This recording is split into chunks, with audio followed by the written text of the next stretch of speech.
The Woovebox is not complicated, and today I'm once again going to do my best to explain why that I think the Woovebox UI is genius. That's actually borrowing a line from the title of a previous video I made on this exact subject. Anyway, before we get into it, I do need to shout out today's patron, and that shout out goes to HSJ. Thank you so very much for the support. Let's get started. Pretty much without fail at this point, whenever I post a video about the Woovebox, at least one person decides to comment something negative, like they think it looks miserable to use or that it has too many features and it couldn't possibly be intuitive with such a long feature list, or even going so far as to attack the single creator of the Woovebox, saying that this is always what happens when there's a one-man project. And while these comments do get extremely tiresome, I kind of understand them, especially because 99% of the people leaving these comments have never touched a Woovebox before. Of course, on the surface, when you look at the extensive feature list the Woovebox has and then look at the device itself, you'd be forgiven, especially without using it, for thinking that it will be insanely complicated and difficult to use. But if you currently have that mindset, the first thing that I need you to do is let yourself entertain the idea that it might not actually be complicated. I know that might be hard, but so many people simply refuse to believe that a box that looks like this could have an easy-to-use UI. So please, have a little faith and watch this video with an open mind. At this point in the video, I would also like to say that yes, the Woovebox can get extremely complicated, but only when dealing with super advanced features or super advanced combinations of features. One of the great things about this Groovebox is that the skill ceiling, yes, it's extremely high, basically unlimited. However, the skill floor is also extremely low, allowing anyone to easily get the basics down and pretty much master the intermediate features as well. Since the majority of the comments that I've seen attacking the Woovebox seem to go after beginner to slightly intermediate features, that's what we're going to focus on today. It should also be noted that the 2.0 update released a few months ago made the UI even easier to use, so if you haven't checked it out since before then, definitely give the Woovebox another shot. Okay, so first off, I want to address a couple of common complaints that I see people make that immediately turn them off of the Woovebox before they even begin to understand it. The first one is assuming that there's going to be loads of menu diving in this UI. While there definitely is a little bit of menu diving, depending on what you're trying to do, for the most part, it's non-existent, especially when dealing with beginner features. Traditional menus are laid out across the buttons themselves, meaning that you'll very rarely be turning the knob to scroll through countless menu options. The second complaint I see people make is that they assume you have to memorize a ton of button combinations just to get started, and this could not be further from the truth. To get started with the Woovebox, you only need to memorize 2 button combinations. That's it. The first button combination is how you change tracks. Simply hold down the value knob and press buttons 1 through 13 to switch to those tracks. Or hold value and long press buttons 14, 15, or 16 to switch to those last 3 tracks. The second combination is for switching patterns, and this one's also just as easy. Simply hold down the play button and press buttons 1 through 16 to switch to the corresponding patterns. Every other function that you need to start working with the Woovebox is labeled, either physically on the device itself, like the right button here, or digitally on the display, like holding down button 10 and saying Bit Crush. There you go. Bit Crush.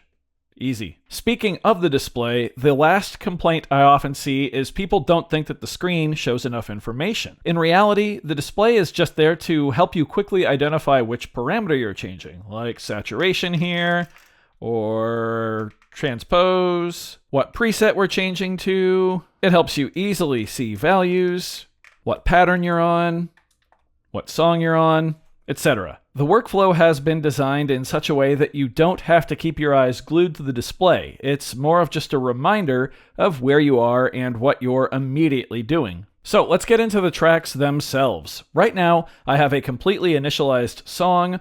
All 16 of my tracks are just basic saw waves. I'm on the kick track right now, but even that is just a basic saw wave right now. The beauty of the Woovebox is that all 16 tracks are identical. So once you learn how one track works, you know how all of them work. Any track can be any synth engine or any sample. Tracks are split up into different pages. Each page is labeled on the display. So right now I'm on pattern 1 of the kick track. O1 KI for kick. That also corresponds with the printing on the button here. We can see I'm on track 5, which is labeled as a kick track. The first page of the track is the sequencer. If I turn the value knob to the right, I'll go to the next page, which is pattern, then global, then oscillator 1, oscillator 2, amplitude, envelope, filter, pitch, pan, dynamics, and finally the patch page. At any time, you can push the knob to immediately travel all the way back to the sequencer page. You can then press it again to go back to the page that you were previously on. So with a little practice, you can navigate around these pages extremely quickly. On any of these pages, the lit up buttons represent different menu items that you can change. So for instance, here on the patch page, we can pick which patch we want for our track. Matching the labels of the buttons represent different categories of patches. Since I'm on the kick track right now, let's go ahead and make this a kick drum preset. So I'm going to hold down the 5th button here, which has KI on it for kick. And now I can simply scroll between the different kick presets. Let's pick this one. I like this one. Let's say we want to raise the overall volume of this track. For that, we need to go to the global page for the track. So we can either scroll all the way back to the global page, or from the patch page, we can simply click in the knob to go to the sequencer page and then go 2 pages to the right. You'll start to remember where pages are pretty quickly, but the beauty is that even if you had no idea where the global page was, you could easily scroll left or right until you found it. Now let's pretend we had no idea where the master volume for this track was.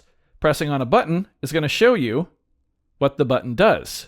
So here it's track behavior on button 7. Down on button 9, it's groove. 11 is saturation, reverb, chorus, delay. Where's master volume?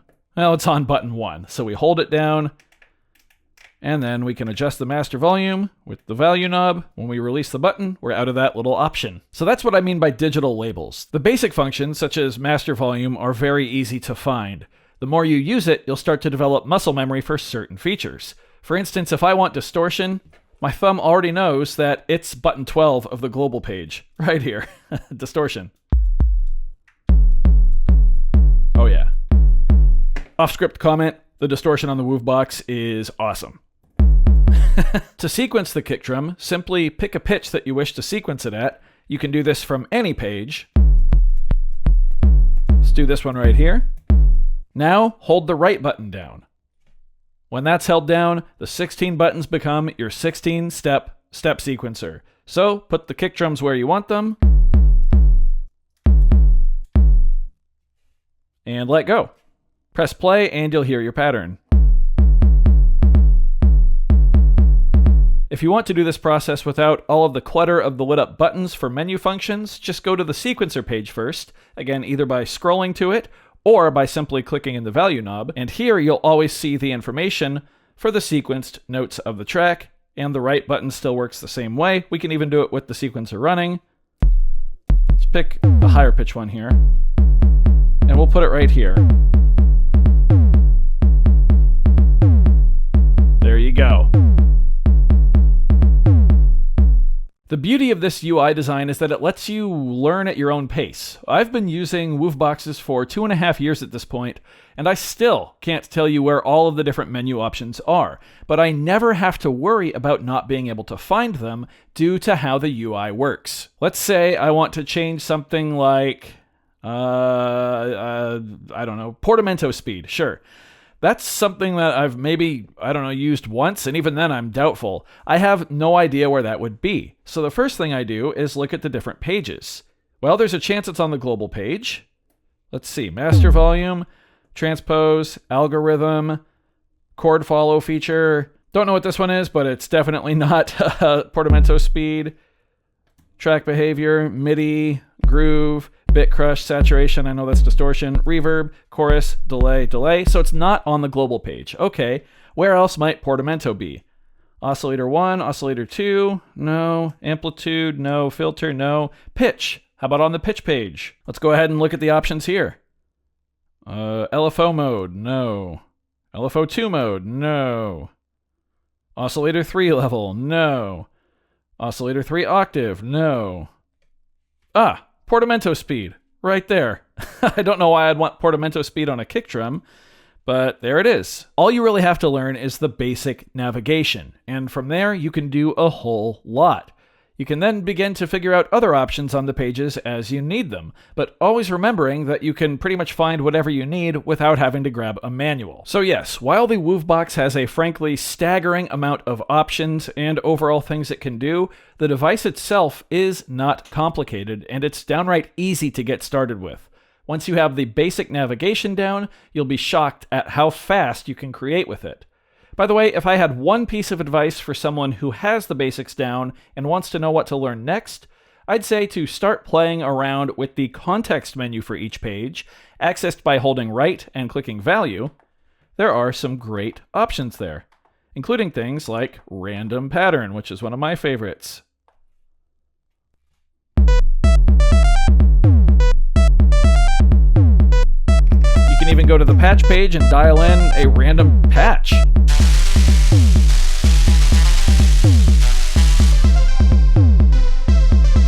How about a random bass patch now?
So hopefully this video helped at least one person. I know there's still going to be people leaving rude comments and ignorant comments, but hopefully no one gets actually nasty this time. But it is the internet. Anyway, I do hope you found this video informative or at least entertaining. If you did, be sure to leave a like on it. If not, you can always leave a dislike. Doesn't hurt my feelings, just makes me try that much harder next time. Either way, be sure to hit that subscribe button, ring that notification bell. Thank you all so very much for being here. Thanks for watching. We'll see you next time. Bye.